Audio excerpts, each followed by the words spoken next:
Hello everyone, good morning, namaskar, myself Nihal, welcome to Global Online CTET. So in today's session, we will be discussing very important PYQs on very important chapter, that is child development and pedagogy. This will be part 2. We have already seen the part 1. If you have not watched that video, I have given the link in the description box. Just go to the description box, click on the link and watch that video as well. Okay, so in today's session we will be discussing those PYQs in a detailed explanation, so that you will be understanding how we can understand the question first and how we will be understanding the options. Okay, once you understand the question, you will be able to solve the question. If it is hard, if it is moderate, any kind of question, any level of a question, you will be able to answer. So this trick you will be understanding in today's session. So I suggest all of you please watch this video to the end, because this will boost your preparation and boost your confidence to solve the questions. Okay,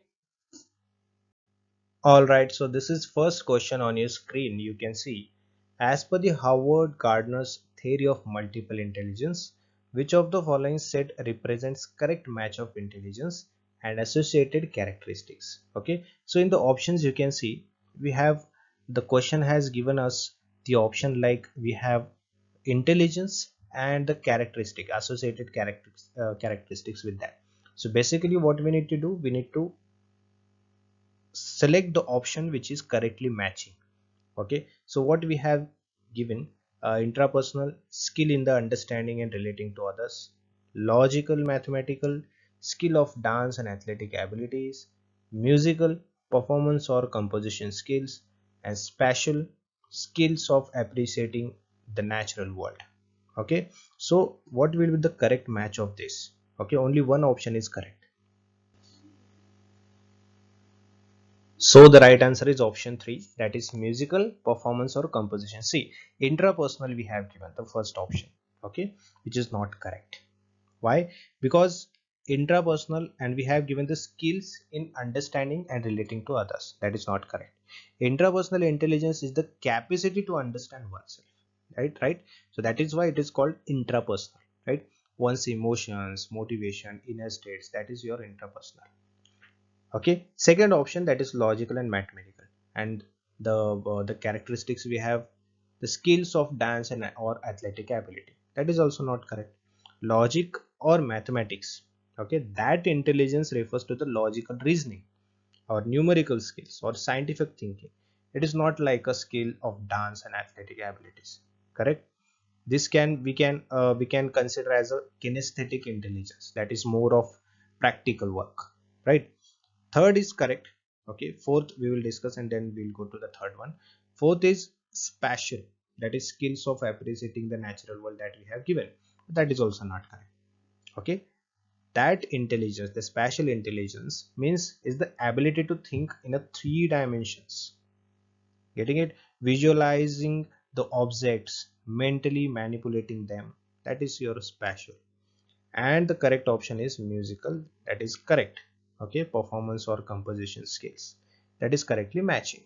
Okay, so that is the option 3 is correct. Correctly matching, we need to understand what the options are given. Okay, and how it is correctly matching with others are, this question is very easy, the options are also very easy.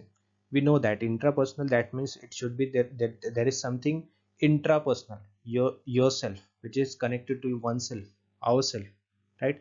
And the characteristic that we have given, the question has given, it is not correctly matching with the intrapersonal. Logical and mathematicals, obviously that person should be having the logical mind. Okay, and that thing is not given in the characteristics. In the spatial also it is not correctly matching, only musical is correctly matching. Right. Let's move to the next one.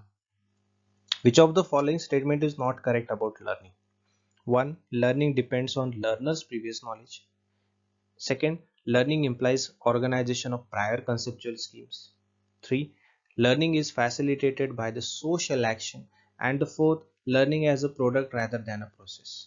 Obviously, the correct answer is option 4, right? The learning as a product rather than a process. Okay, the fourth option is a correct answer, but it is not correct about the learning. Understanding what I am trying to say? Understand the question first. It is asking not correct about learning. Getting it? It is correct. It is clearly asking not correct about learning. But the three, the one, two, three are correctly matching with or connecting with the learning. The fourth one is not connecting. Okay, it is a process. It is not a product. It is not a finished good. It is not a limited one. It is a continuous process, right? So if the sentence was like that, learning is the process rather than product, then it could be having the correct answer. Okay, the correct about learning. Clear? So option 4 is not correctly matching with the right answer. Okay, it is not correct about learning. Problem solving is the fostered by divergent thinking, functional fixedness, passive imitation, or response set. What is it? It is a 1. Divergent thinking. Problem solving always should be divergent. Okay, thinking from the all the aspects, multiple directions, right? Generating many possible solutions about the problem. That is called divergent thinking. Clear? So problem solving always should be thinking from the all aspects. Okay, different directions. According to the Kohlberg theory of moral development, at what stage are children self-centered and see their own benefit in doing something? At the first stage in the first level, at the second stage in the first level, at the third stage in the second level, or at the fifth stage in the third level. So before that, you need to understand, you must know the Kohlberg's theory first, then you will be able to understand. Okay, so the right answer is option second. Clear? Option second is the correct one. Clear? The first level, pre-conventional level or pre-conventional morality level, that is the first level of this Kohlberg's theory model, moral development. Okay, then second is conventional morality, third is post-conventional morality. Okay, and in that every level has a sub stages, or we can say sub levels. Okay, like in the first level pre-conventional morality there are two stages, in the second one there are two stages, in the third one there are two stages. Okay, or so overall 6 stages are there. Clear? Next, inclusion of student belonging to disadvantaged group demands. Okay, one, awareness and sanitization towards the diverse traditions. Two, evidencing and encouraging identity-based stereotypes. Three, isolation in the classroom on the basis of social affiliation. Four, same ability grouping of students in the classroom.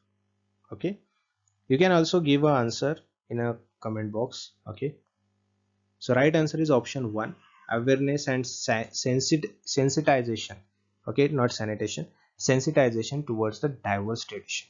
Okay, the first answer is correct one. Inclusion requires what? Teachers and peers to be aware, sensitive, right, respectful of different social, cultural, economic background. Getting it? So awareness, that is the sensitization. Okay, it should be very sensitive, it should be very aware about the things, it should be very respectful about different things. Okay, if anything, any terms in a social, cultural, economic background, it is differentiating, you should respect all the points. Okay, from all the aspects. Clear?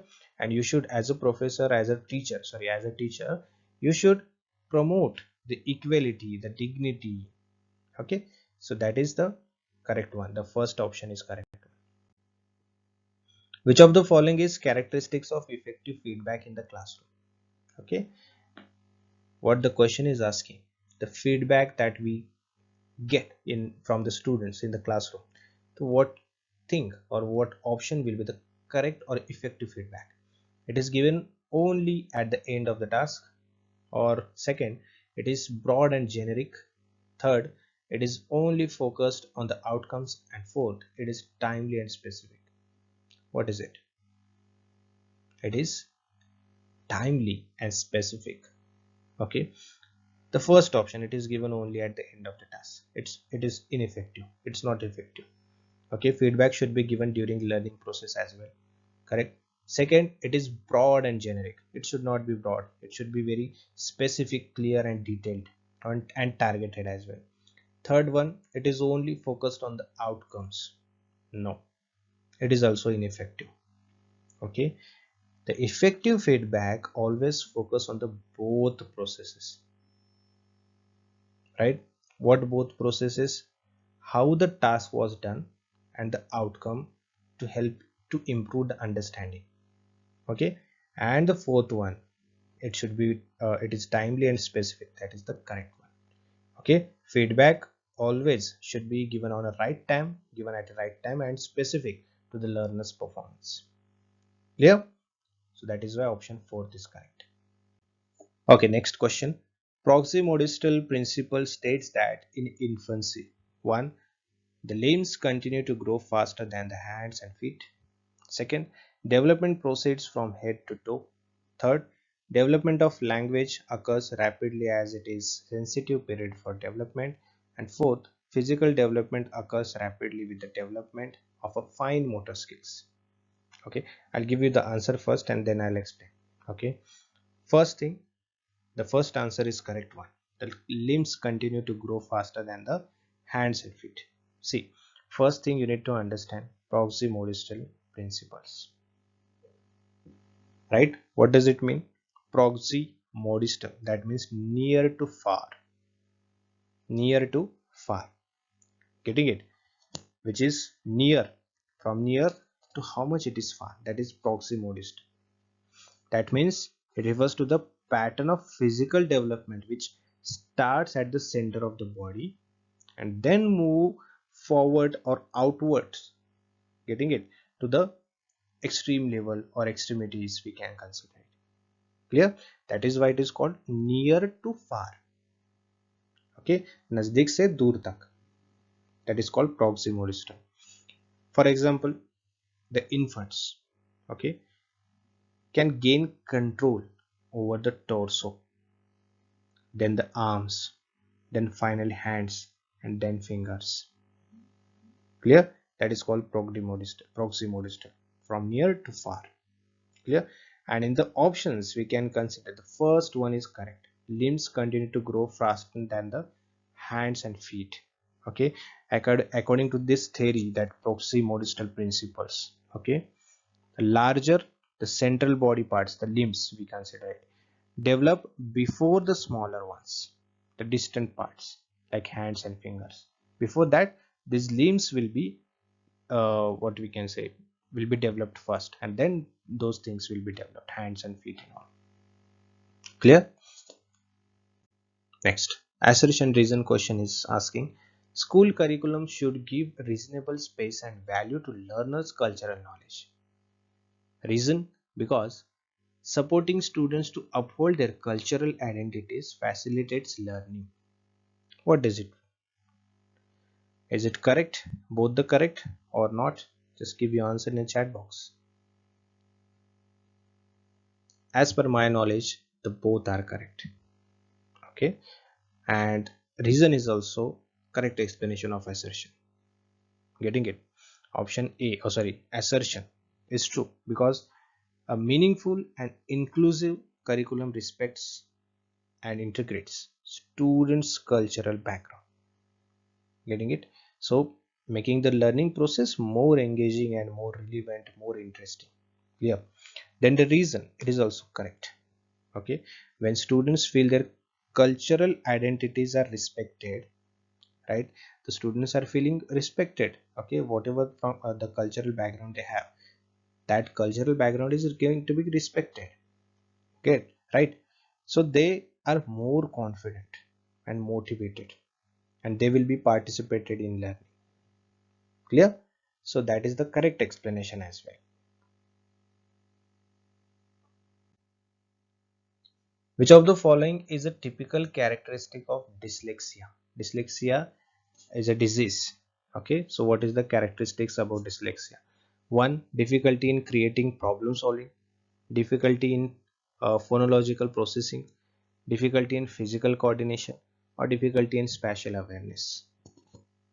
You can give answer in a comment box. So right answer is option second, because see, dyslexia, that means the person is disabled, the learner disabled. Okay, he cannot arrange the words, he cannot remember the words, he cannot break down the words. Getting it? That is called dyslexia. So the second, the difficulty in phonological process, that means struggling to break down the words into the sound or map. Okay, or map the sound to the letter, that is very difficult to that person, that is called dyslexia. Which of the following would not be characterized as a formative assessment? Okay, we have formative assessment, summative assessment. Okay, so as per the formative assessment, which statement could not be correct one? One, an assessment given at the beginning of the new concept to determine students' prior knowledge. Second, an assessment given during the class to provide ongoing feedback to the students and teachers. Third one, an assessment task that is helpful in comparing students as per a standards set of criteria. Fourth one, an assessment used to identify misconceptions in a student's learning. Right? So we need to understand what is the not correct characteristic of a formative assessment. So option third one is not correct. Okay, because see, an assessment task that is helpful in comparing students, the comparison of students is not good. Okay, and basically the assessment task that is helpful in comparing students as per a standard or set of criteria, when we do this, okay, it describes the summative assessment, the standardized assessment. Okay, ranking, grading, that is only happens at the end of the syllabus or end of the exam. Clear? That is the summative, it is not formative. All right, so this is all about today's session, everyone. If you have liked that video, please like the video, subscribe the channel. Okay, and anything you want from my side regarding the examination syllabus and all, just put a message in a comment box. I will help you in the next session. Okay, sure. So bye bye, have a great day, see you in the next session.